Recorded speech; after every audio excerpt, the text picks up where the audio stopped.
मी आहे सोनम.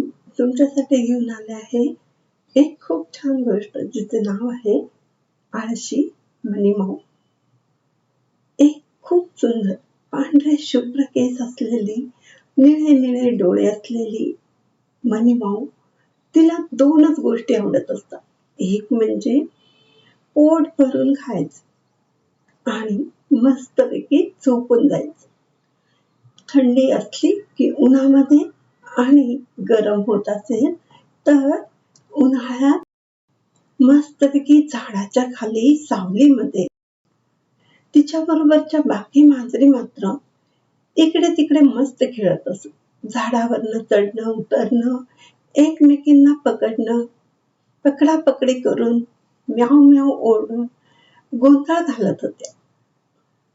पण ही मनीमाऊ मात्र फक्त आणि फक्त शांत झोपा काढत होती. मग सर्वजणी तिच्या जवळ येतात आणि म्हणतात, काय ग तू तू सारखीच झोपा काढत असतेस, तू किती आळशी आहेस, चल ना आमच्या बरोबर खेळायला, अगं खूप मजा येईल. आज आम्ही तुला झोपायला देणार नाहीये. आणि मग ती आळशी मनीमाऊ म्हणते, ठीक आहे, चला तर खेळूया. आणि सर्वजण लपाछपी खेळतात, पकडापकडी खेळतात. आणि हे मनीमाऊ काय करते माहितीये, जेव्हा वेळ मिळेल तेव्हा मस्तपैकी झोपत असते आणि लपवून ठेवलेला खाऊ गपचूप खात असते.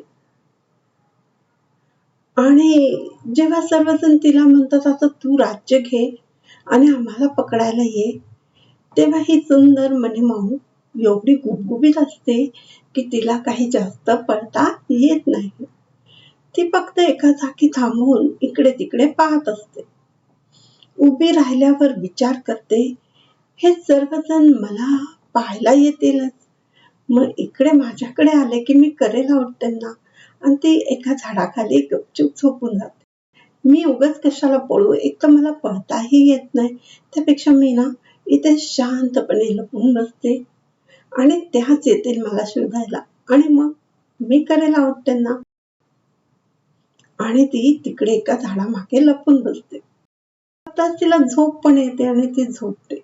आणि सर्वजण खरंच तिच्यापर्यंत येतात आणि तिला म्हणतात, हे काय, तुझ्यावर राज्य होतं ना, तू आम्हाला पकडायला पण आली नाहीस आणि इथे झोपलीस. आणि ती पटकन उठते आणि प्रत्येकाला आउट करते. आणि सर्वजण म्हणतात, हे काय, अशा पद्धतीने कोण खेळतं ग, तू मस्त झोपून राहिलीस, आमच्या मागे पळत आलीसच नाही. आणि हे काय, एका मिनिटात आम्हाला आउट पण केलास, आम्ही नाही खेळणार तुझ्या बरोबर. आणि सर्वजणी म्याव म्याव म्याव ओरडायला लागतात. तू आम्हाला पळत पळत येऊन पकडायचं,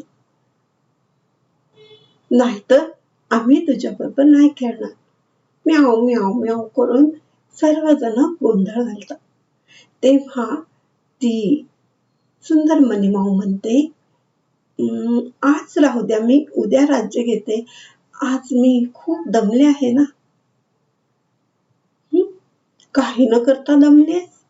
आता मात्र सर्वजण चिडतात आणि रागाने निघून जातात. मनीमाऊला काहीच फरक पडत नाही, ते मस्त झोपते. आणि एक दिवशी ना अचानक एक छोटे मांजराचे पिल्लू तिच्याकडे पळत पळत येते, खूप घाबरलेले. तिच्या मागे कुत्रा लागलेला असतो. ती छोट्या पिल्लाला जवळ घेते आणि स्वतःही झोपते, ते पिल्लू पण छान झोपते. आणि दोघेही उठतात आणि तिच्याकडचा खाऊ ती त्याला देते.